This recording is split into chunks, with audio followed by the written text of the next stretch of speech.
Hi everybody, welcome to Dunbar Academy Quick Tips.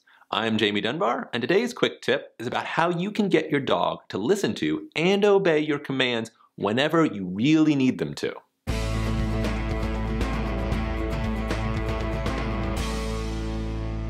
A lot of people think that training your dog to respond reliably is hard and takes lots of time and discipline because you have to be really consistent.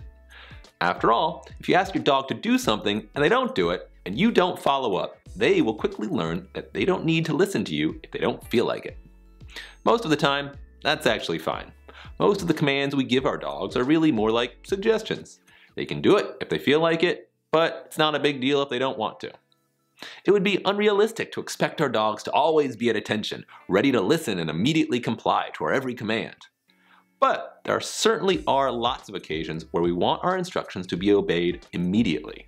It could be a matter of safety or simply a matter of convenience, but whatever the reason, there are times where it's not okay for a dog to ignore our commands.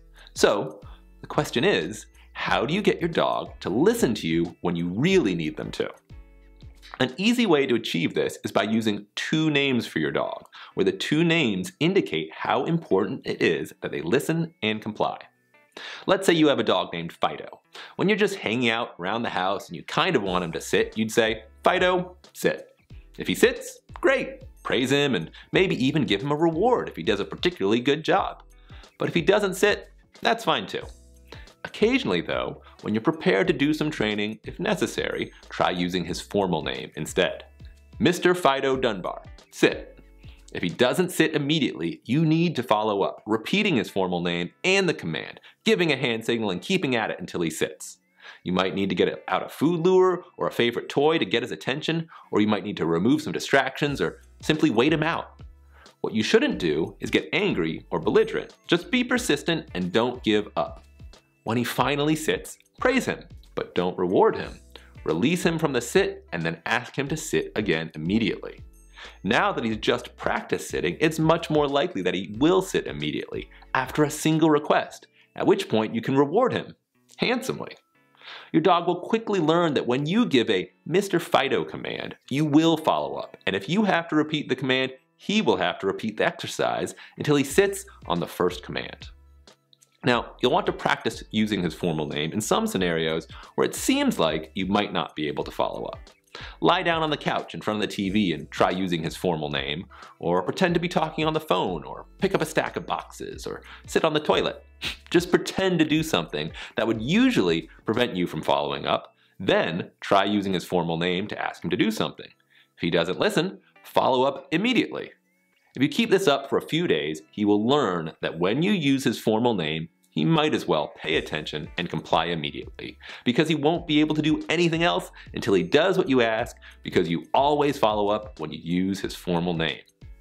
As your dog learns the meaning of his two names, you can start using his formal name in real-life situations where you're not actually prepared to follow up. Hopefully, he will listen, and if so, you should tell him he's a wonderful dog and tell yourself you're a wonderful owner.